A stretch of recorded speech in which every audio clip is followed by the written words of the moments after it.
Today is... Bata pa lang si Rowena, pangarap na ng kanyang ina na siya'y maging isang guro. Isa raw kasi itong propesyong marangal at tahimik na nababagay sa kanya. Ngunit si Rowena, iba ang pinapangarap para sa sarili niya.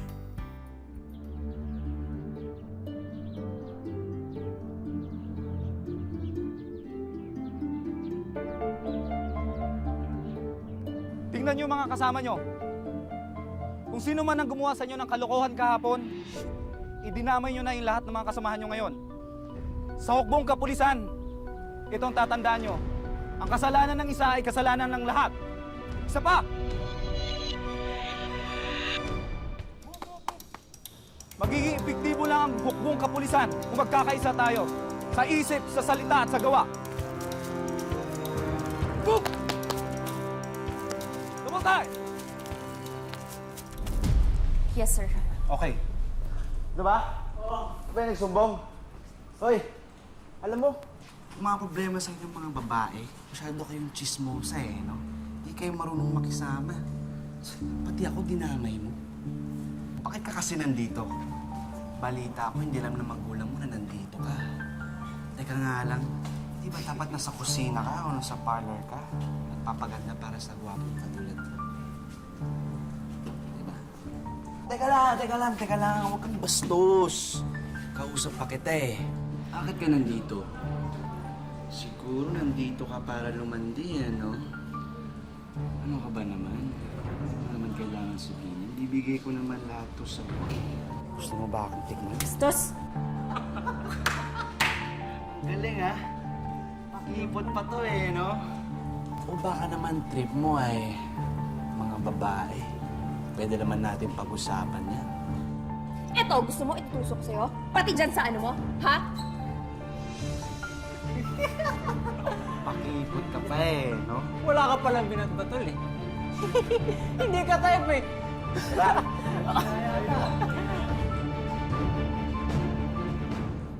Kapag sinabing dalagang Pilipina, kaakibat daw nito ang mga katangiang mahinhin, mapag-aruga at mapagmahal sa kapwa.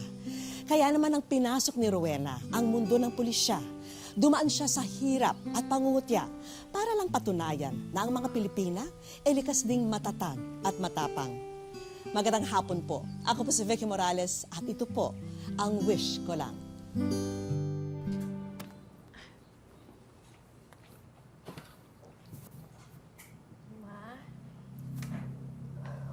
Man po.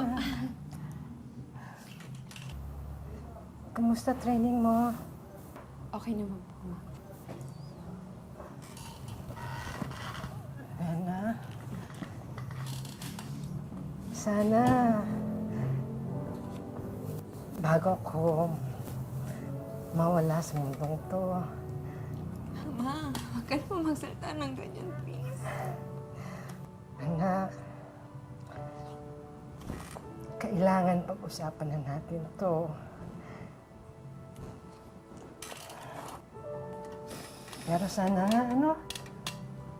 bago pa may mangyaring masama sa akin, makita ko na isang ganap ka na nag-teacher. Di ba, anak? Pangarap nating dalawa yun. Apo, pagsisikapan ko po. Inasikaso ka ba ni Dino? Dino! Dino, bumaba! Nasaan ka ba? Rena. Dino! Nandyan ka ba? Dino, nandyan ka ba? Lumabas ka nga dyan. Dino! Ang ginagawa mo sa loob, ha? Tsaka ate, bad timing ka naman. Ano to? Wala yan. Ano to? Nagdadrugs ka? Nagdadrugs ka? Lumabas ka na nga. Bangag ka ba? Ano ba? Bakit mo ba ako pinapakialaman? Matindi yung pagsisinungaling mo kay mama ang pakialaman mo. Shh! Kang maingay! Iba yun, iba yan. Alam mo ba ginagawa ng mga pulis sa adik ngayon, ha? Pinapatay. Subukan nila kung mahuli nila ako. Nakakalimutan mo na ba, pulis ako. Hindi ako magdadalawang isip na ipakulong ka. Sinasabi ko, itigil mo yan. Huwag mo sabihin yan. Gawin mo. Ang problema mo, Dino, tayo na nga lang nandito eh. Tayo na nga lang. Kung hindi ka natatakot magbago ka naman para kay Mama. Mamamatay na rin yun dahil sa cancer. Bastos ka! Tama na yan! Huwag pagsasabihan ng ganyan si Mama. Sobra ka! Bakit ikaw, ate, hindi ka magtino? Parehas lang naman tayo nagsisinungaling, ha?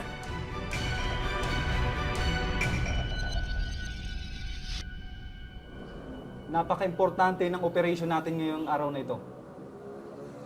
Alam kong mga bago kayo. Kaya ito ng pagkakataon nyo para magpakitang gilas. Sir, naiintindihan ko naman po yun. Pero ang hindi ko pong maintindihan kung bakit nandito tong si Rowena. Kayo mismo po nagsabi na delikado tong buy-bust operation eh. Jeremy, hindi ako nakikipaglukuhan ha. Naiintindihan ko naman po yun, sir. Ang hindi ko lang po maintindihan kung bakit kailangan natin dito si Rowena. Eh, para pala kay kwentro tayo, anong gagawin nito? Mag-makeup na lang, mag-aayos ng buhok, ganon, sir? Tandaan mo, isa kang pasangawa sa klase ko. Hira naman. Baka mas matinik pang bumaril sa iyo yan eh. As I was saying, matinik na drug puso yung babanggain nyo. Dapat armado kayo.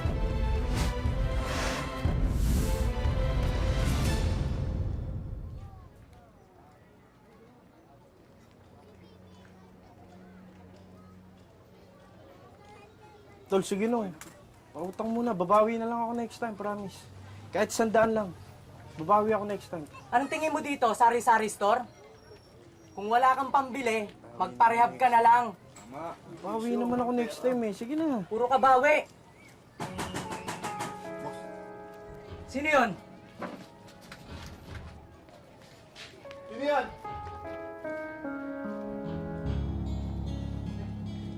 Sino yan? Para mauna na ako. Salamat na lang. Madali ka lang.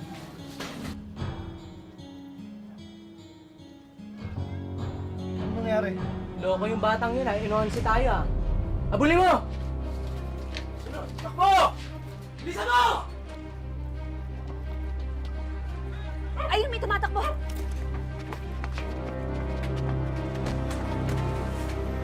Tigil!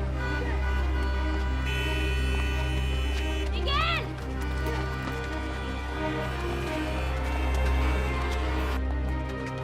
Tigil! Tutumak mo, pare! Ayun! Tutumak na! Tigil! Tutumak mo, pare! Huwag kang gagalaw! Taas kamay!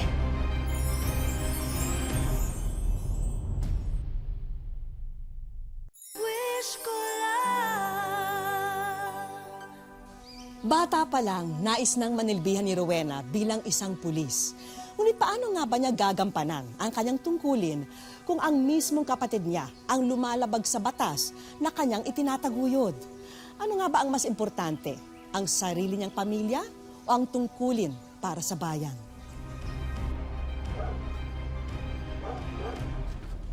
Tigil! Taas kamay! Walang iya ka ha. O, same pa kami ha. Harap! Harap! Puso kang bata ka. Dapat sa'yo tinuturuan ng leksyon. Hindi, babalik ko naman ito, no. Kalma muna. Tol, ito, ibabalik ko. Maawa na kayo sa akin. Baba nyo na yan, no. Itso tayo. Huwag kang gagalaw.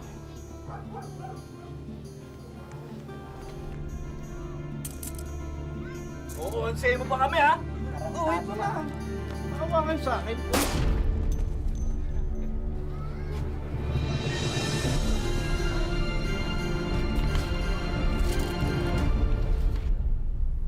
Congrats, Miss Ako Salem. Balita ko, ikaw rin nakahuli. Siniswerte lang po, sir. Sir, siniswerte lang talaga yan eh. Kung ako yung nandun, sir, papatayin ko na yun eh. Dapat ako talaga yung hero dyan, sir eh. Jeremy, tama na yan, ha? Sige na, Miss Ako Salem. Good job. Salamat po. Ah! Teka, sandali lang, Miss Ako Salem. Bakit po, sir? Sir. May kasabay pa rin kasing nahuli. Kasabay ng operations ninyo. Yun nga lang, may casualty. At kaapelyido mo pa. Sana mabigyan mo kami ng information tungkol sa kanya. Gino raw ang pangalan niya. Kilala mo ba siya? Ano pong nangyari? Yun, nabaril ng puser. Nasa morgue na ngayon. Until now, wala pa rin nagkiklaim.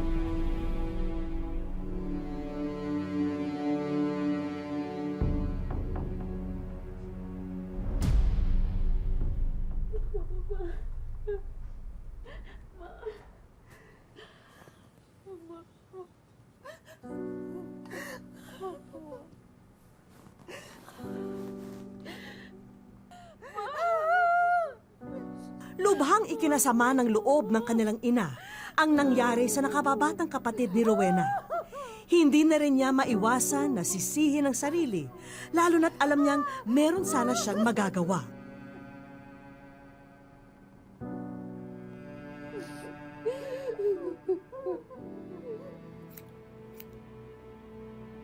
Ngunit ito na rin ang naging hudyat upang lalong magpursigi si Rowena para maging isang ganap na police woman.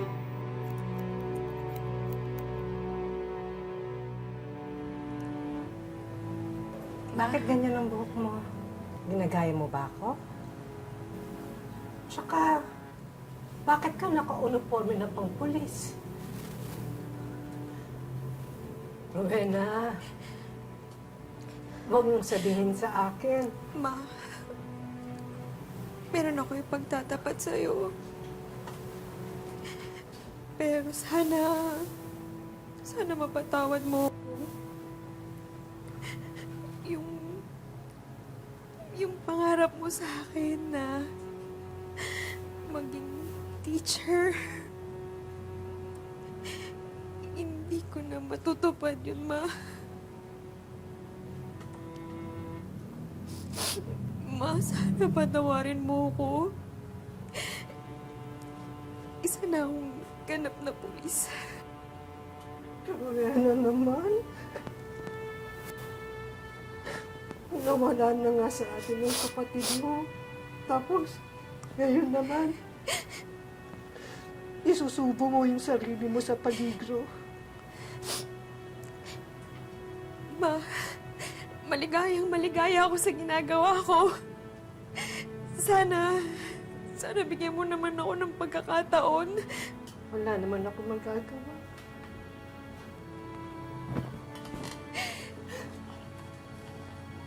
Basta anak, ha? Pangako mo sa akin na mag-iingat ka palagi na walang masamang mangyayari sa'yo. Ma, sorry pero hindi ko maipapangako na hindi ko ilalagay ang sarili ko sa peligro. Pero ipinapangako ko, magsisilbi ako ng tapat at abot sa aking makakaya.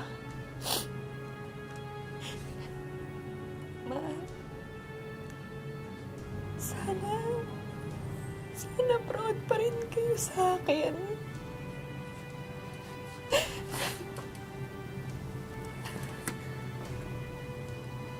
Anak,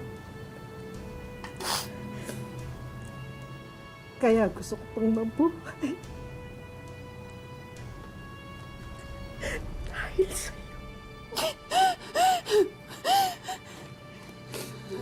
At palagi ako magiging proud sa'yo. Kahit ano pang maging profesyon mo. Proud ako sa'yo, anak. Nagmamalaki kita. Nagmamalaki kita. Mapapatunayan ko sa'yo balang araw na tamang naging desisyon ko. Ngunit hindi na naabutan pa ng kanyang ina ang tagumpay na tinamasa ni Rowena. Dahil noong taong ding yun, sumuko ang pinakamamahal na magulang sa sakit na kanser. Hindi! Hindi! Hindi ako bababa rito! Hanggang hindi nilalabas ang misis ko! Nasaan ang misis ko?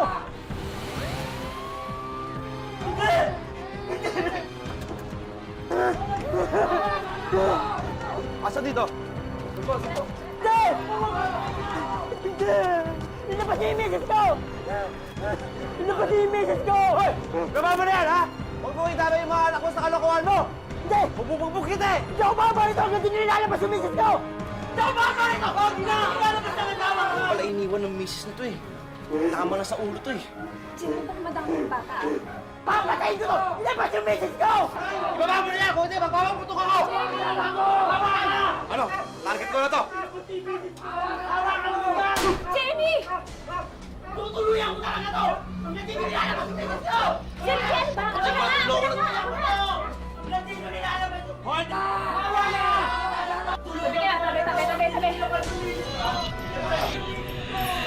Hawakan mo sa anak mo! Diyan lang kayo! Diyan lang kayo! Hawakan sa anak mo! Tay? Tay, nasa po kayo?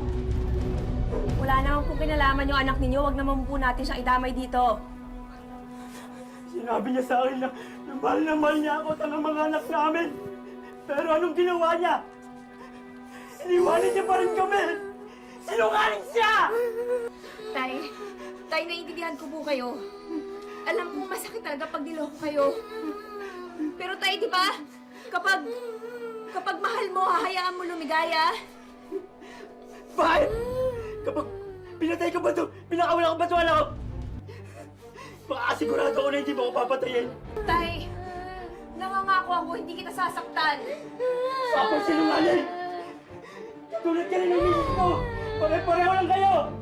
Iwan! Nilokohin mo lang ako! Tay, bababa ko yung baril ko, ha? Mag-usap tayo. Sige! Sige!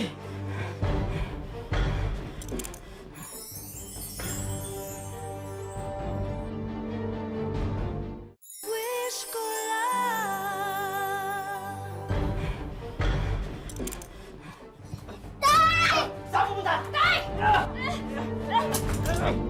Labas!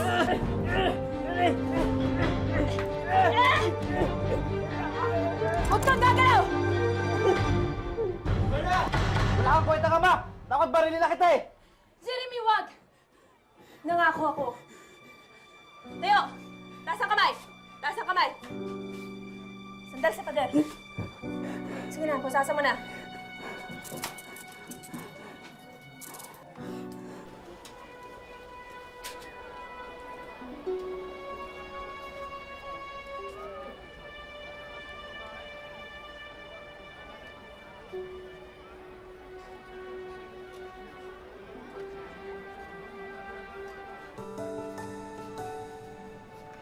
Bukod sa kanyang serbisyo bilang isang pulis, naging aktibo rin si Rowena sa pagtulong sa mga batang nangangailangan.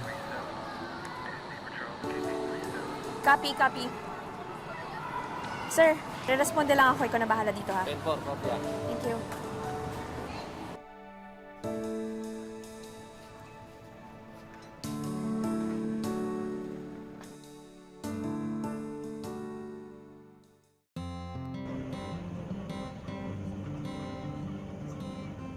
Hindi maikakailang nakatadhana talaga para kay Rowena ang kanyang napiling propesyon. Sa katunayan, isa na siyang Police Senior Inspector at Provincial Chief ng Women and Children's Protection Desk sa lalawigan ng Compostela Valley. At nito lamang nakaraang Lunes, tinanggap naman ni Rowena ang parangal bilang Top 10 Most Outstanding Police Officer sa buong Davao del Norte. Alam naman natin yung Philippine National Police ay isang male-dominated organization. Kahit naman sa isang simpleng bahay, talagang maasikaso sa mga taong pang babae at mga pangbata ay isang ina. So yun ang nakikita kong dahilan na sa tingin ko ay kailangan ko ring maging isang magandang halimbawa ng pagiging pulis. Malayo na nga ang narating ni Rowena bilang isang alagad ng batas. Naging mausisa tuloy kami kung ano ang kanyang naging inspirasyon para labis na maunawaan ang mga suliranin ng mga taong dumudulog sa kanya. Ang tugon niya sa amin, ang kanyang pagiging isang babae. Yung strong point ng babae is kasi sincere ka, loyal ka, at saka may perseverance ka magtrabaho. Yung mga bagay na ganito, yung makikinig ka ng problema ng ibang tao, lalo ng problema ng babae, problema ng mga bata, kailangan ng isang tao, isang pulis na handang makinig. Gayunpaman, may mga bagay na kailangang isakripisyo ni Rowena. Dahil pulis din ang kanyang kabiyak, madalas daw silang wala sa bahay para makapiling ang kanilang mga anak. Kaya naman sa mga pagkakataong wala siyang pasok, sinisigurado niyang nagagampanan niya ang maging ilaw ng tahanan sa kanyang pamilya. Iba kasi yung oras ng pulis. Hindi mo masyadong ma-devote yung time mo sa pamilya mo. Kasi kailangan i-devote mo rin sa trabaho mo. Kasi sinasabi nga, ang trabaho ng pulis is 24/7. Ibig sabihin, yung 24/7, 24 hours in 7 days, saan mo pa kukunin yung time mo para sa family? So, kailangan niya ng matinding pagmamanage.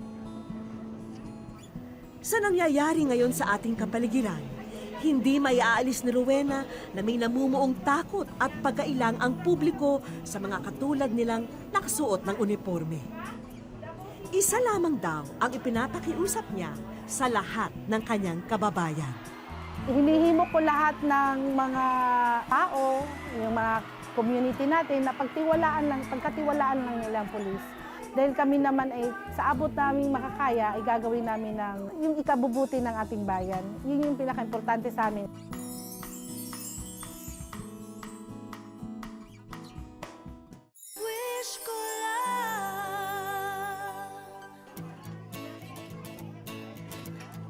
Naging panata na ni Rowena ang pagsasagawa ng soup kitchen o pagpapakain ng lugaw sa mga batang kapuspalad sa mga barangay sa kanilang lugar. Paraan daw niya ito para ibahagi ang mga blessing na natatanggap niya sa buhay. Nagiging tulay din ito para mas mapanatag ang loob sa kanilang hanay ng mga taong kanilang pinangangalagaan. Walang kaalam-alam ang mga pulis na nagsasagawa ng feeding na magiging ekstraordinaryo ang araw na ito sa tulong ng mga batang naging malapit na rin sa kanilang manang Rowena. Nagsimula kasing magsilapitan ang mga batang may tanga na puting bulaklak. Alay daw nila yon sa babaeng pulis na parating nagdadala ng pagkain sa kanila. Uy, asa man na? Thank you! Kisa man asa ni Gikan sa kubana ni? Oras na rin siguro, Rowena, para malaman mo ang tunay naming misyon sa pagparito.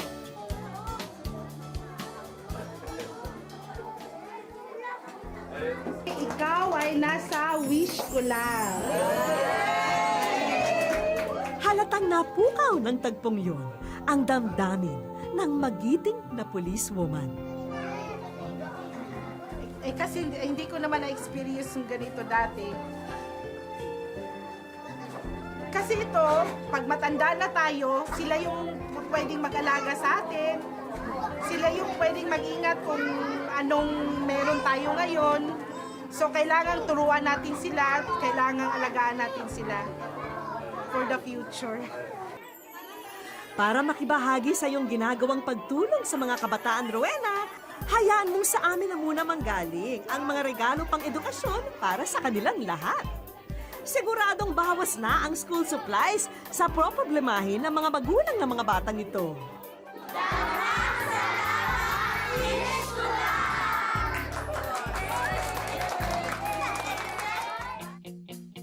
Habang nasa daycare center pa ang grupo ng ating bida, paspas din ang ilang naming kasamahan para may ayusin na sorpresa sa isang bahagi ng bahay nila Rowena.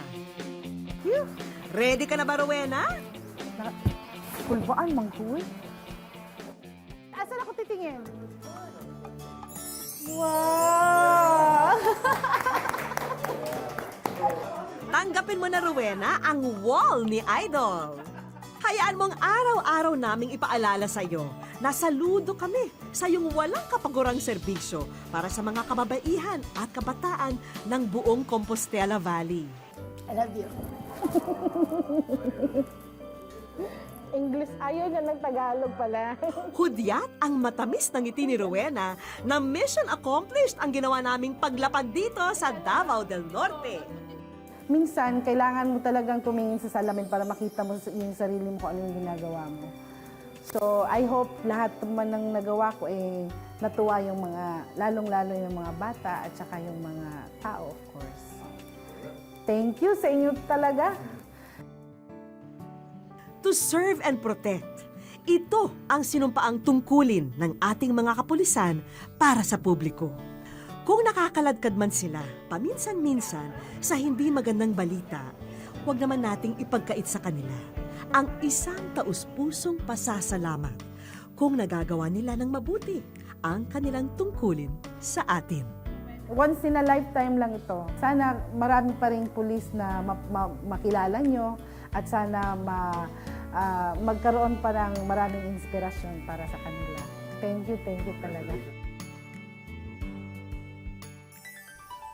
Hindi nasusukat sa kasarian ang kakayahan upang manilbihan para sa bayan. Kahit sino, pwedeng pagsimula ng pagbabago at maging halimbawa kung ang dedikasyon at pagmamahal sa ating kapwa ay nasa ating puso. Salamat po sa inyong pagsubaybay mga kapuso.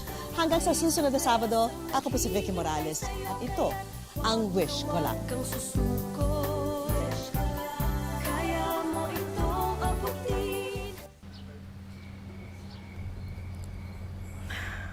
Chris, matulog ka na.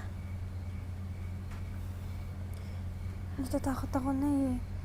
Baka bangungutin na naman ako. Ay, naku, babangungutin ka talaga kasi nagpupuyat ka. Sige na, matulog ka na.